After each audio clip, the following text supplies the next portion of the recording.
back to the covenant, God tells Abraham, I'll make my covenant between me and thee, and will multiply thee exceedingly. And Abram fell on his face, and God talked with him, saying, as for me, behold, my covenant, my contract is with thee, and thou shalt be a father of many nations. Neither shall thy name any more be called Abram, but thy name shall be called Abraham, for a father of many nations have I made thee. And Abram means high father, and Abraham father of a multitude. And I will make thee exceedingly fruitful, and I will make nations of thee, and kings shall come out of thee. And I will establish my covenant between me and thee and thy seed after thee in their generations for an everlasting covenant, to be a God unto thee and to thy seed after thee. And I will give unto thee and thy seed after thee the land wherein thou art a stranger, all the land of Canaan, for an everlasting possession, and I will be their God. I love that line, really, the line about the land where you are a stranger. You know, and everything that happens in the Bible, almost everything that happens in these more archaic stories in particular, is laid out geographically. The metaphor is geographic. So you move to a land that you haven't yet occupied, maybe that's full of strangers, and then the land is what's granted to you. But it's perfectly reasonable to think about this from the perspective, from a more abstract perspective, that's much more relevant to modern people with our incredibly complex societies. You know, it's definitely the case that if you go into the land of the stranger, which is exactly what you do when you try out any new endeavor, right? When you start a new job, or when you start a new educational enterprise, or when you start a new relationship, doesn't matter. You're out there in unexplored territory. Like, the physical geography is the same, but we don't live in the spatial world only. We live in the temporal spatial world. And what that means is that the same place can be different at a different time. I mean, it can be completely different.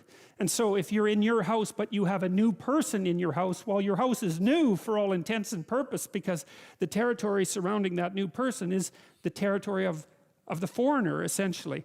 And the same thing happens to you when you start a new job. And you'll find that when you start a new job, especially if you've stretched yourself a little bit beyond your zone of comfort, that you very much feel like an imposter, right, when you're first there.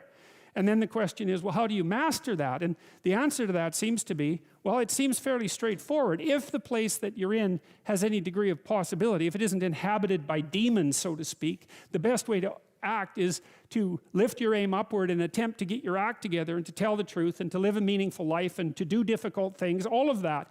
And that is the best way of mastering a new territory. And in all probability, the degree to which you're able to act that out is precisely proportionate to the degree to which you're going to become a master in that territory. And that sort of thing can happen a lot faster than people think. You know, it's really quite remarkable how fast you can move forward if you can establish yourself somewhere and prove yourself useful, assuming that you're around people to whom proving yourself useful actually matters. Like, I know perfectly well that you can end up in an employment situation where you're punished for your virtues, right? In which case you should just get the hell out of there. And really, you get out of there and you go find somewhere where, if you work hard and do what you're supposed to do, you're actually going to be rewarded, right? Because that's not a workplace, that's hell, and you should just leave there. So, and God said unto Abraham, thou shalt keep my covenant, therefore, thou and thy seed after thee in their generations. This is my covenant which ye shall keep between me and you and thy seed after thee. Every man-child among you shall be circumcised. That's a mystery there. Like, why that particular rite? Well, it's dramatic. I mean, it certainly affects a man where he's most concerned to be affected. There's something like that. And so it's a sacrifice that has a certain, I would say, a certain degree of unforgettability. That would be the first thing. And a certain degree of pain and threat that goes along with it. So it's not nothing. That's the thing. Now, you can argue, and I think there is an argument, a case to be made about whether or not in the modern world circumcision is is something reasonable to inflict on infants. I don't want to have that conversation at all. But I don't think that's relevant to this particular issue, because we're talking about something different. We're talking about humanity's attempt to reconcile themselves to the fact that something has to be given up in order for something else to happen, and to try to really work through that idea and to make it into a psychological reality. And so far what we've seen in the biblical stories is that when you make a sacrifice, it's not really something personal or psychological, right? It's something external and dramatic. You give up something that you own. You don't give up something that you are or that's part of you. And it's actually more of a sacrifice to give up something that's a part of you or something that you are than to give up something that you own. I mean, it's a subtle distinction because in some sense the distinction between what you own and what you are is subtle, right? I mean, it's not overwhelmingly subtle, but people identify with their possessions, and they need to, because otherwise they wouldn't care for them, and they need their possessions in order to live, so their possessions are in some sense integral to them. But this transformation here of an act that was external and associated essentially with possessions to something that was actually at least part of the body brings it much closer to the individual as a psychological reality. It's something like that. And ye shall circumcise the flesh of your foreskin, and it shall be a token of the covenant betwixt me and you. It's also a permanent marker, you know, and I've read a fair bit about practices like tattooing and body scarification, you know, those are very, very common practices, right? They're human universals, actually.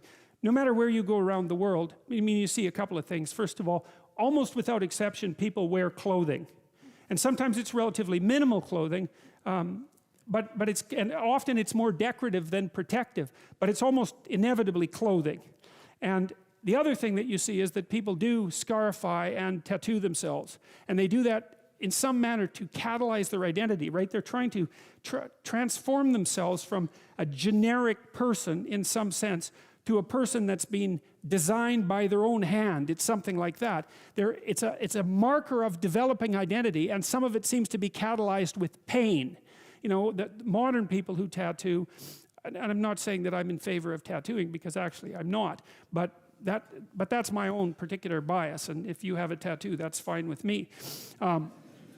I'm also not saying that there's anything wrong with it, but one of the things you do see that people who have a tattoo do report is a couple of things, is that the pain is actually necessary, and that the pain is actually something that seems to establish something like a memory.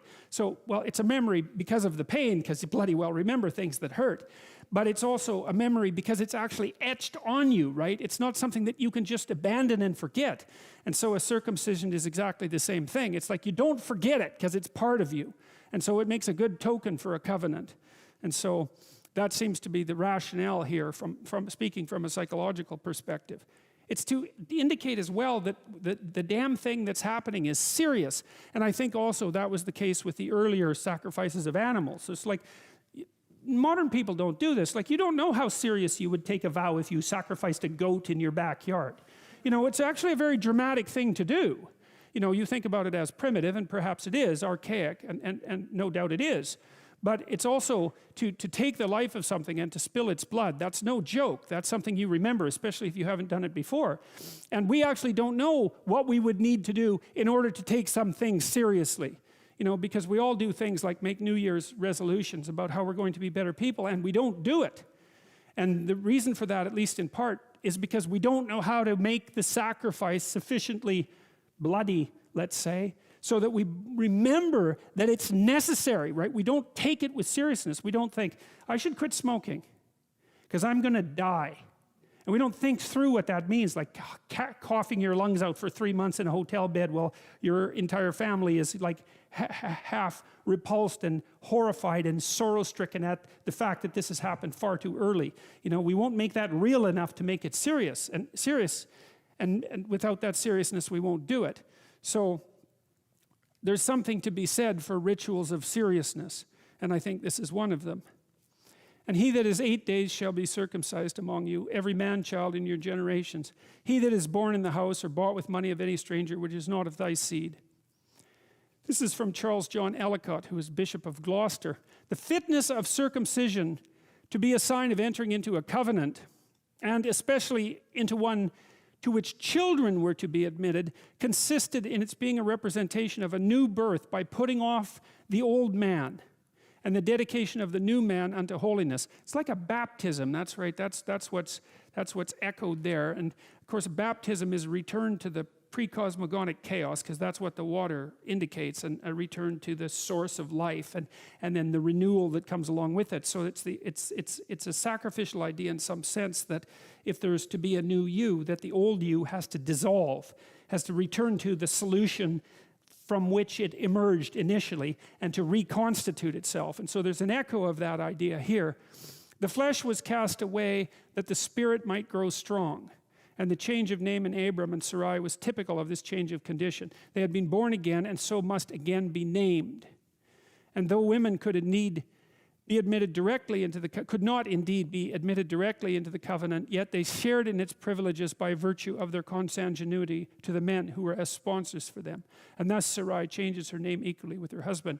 Well, you could make a case, and anthropological observers have made this case too, that women undergo a set of sufficiently radical psychophysiological transformations merely as a consequence of being feminine in nature, such that the additional rituals of transformation that might be necessary for men aren't necessary. And one of those might be menstruation, because that's a pretty dramatic transformation. And there has been some indication that circumcision is like a male, it's like the male equivalent of menstruation, something like that, because of the blood that's involved and because of the locale. And then of course the same thing is the case with women when they give birth, because that's a particularly dramatic thing, as I just witnessed, because my daughter just had a baby this week, so thank God for that.